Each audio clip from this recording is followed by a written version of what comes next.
Please welcome Sierra McClain.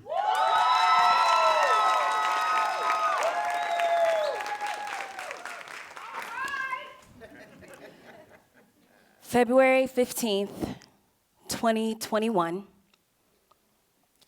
Houston, Texas. A mother, 8 months pregnant, sits in the back seat of her car outside a shelter that's already full. She's cradling her toddler beneath a pile of blankets as the cold creeps in. Her phone battery is nearly dead. And there's no emergency response and no other help in sight. Across town on the city's north side, another mother sits in a dark apartment, bundled in layers, and she's carefully measuring out the last scoop of baby formula that she has on hand, wondering how she'll feed her baby through the night, let alone keep them both warm and safe. And I was at home too, holding my own babies close, experiencing my own anxieties and fears as the cold gripped our city. This was the harsh reality for so many during the 2021 freeze.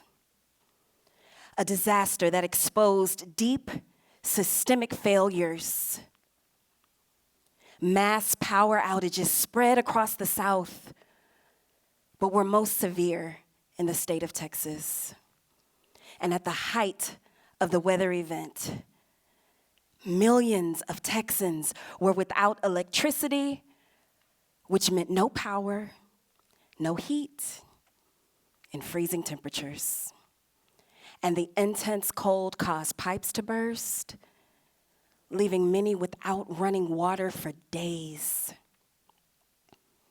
while the systems that should have been there were nowhere to be found.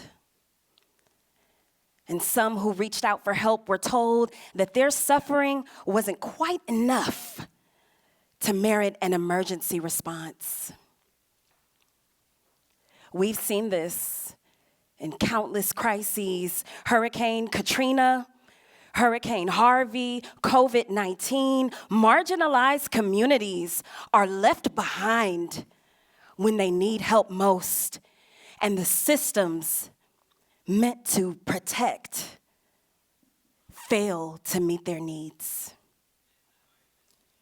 But when institutions fail, communities can rise. And in my determination to do so, I founded the We Got Us Disaster Response Collective.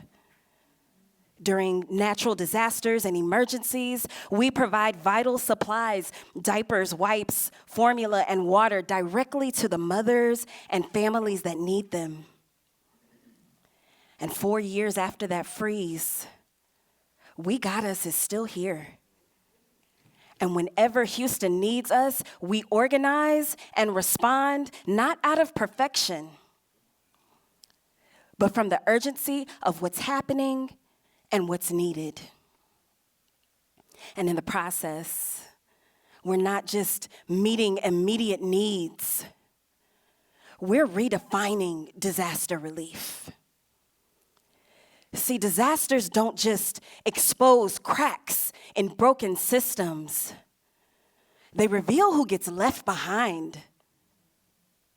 The traditional model of disaster relief is slow and bureaucratic and inequitable, but communities, when left to their own devices, have always taken care of their own through mutual aid and through a belief in our collective well-being.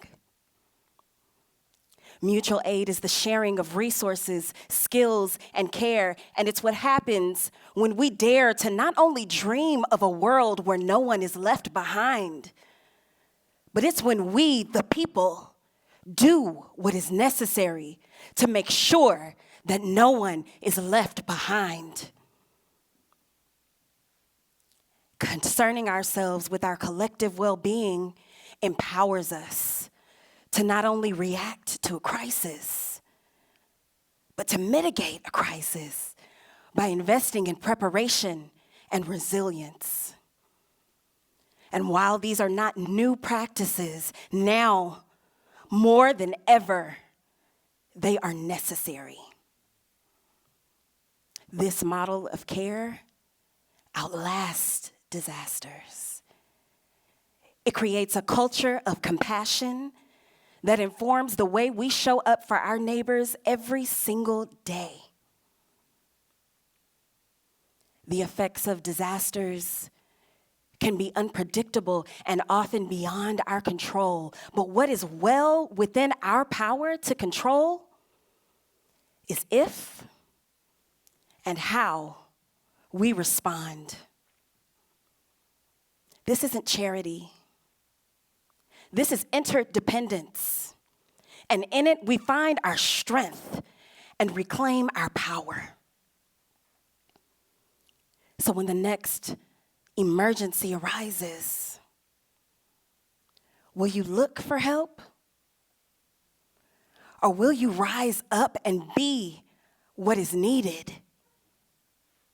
Houston, we have a solution. It's you, and it's me. We got us.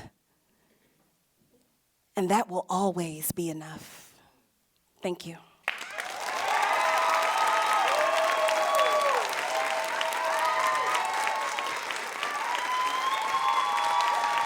That was Sierra McClain.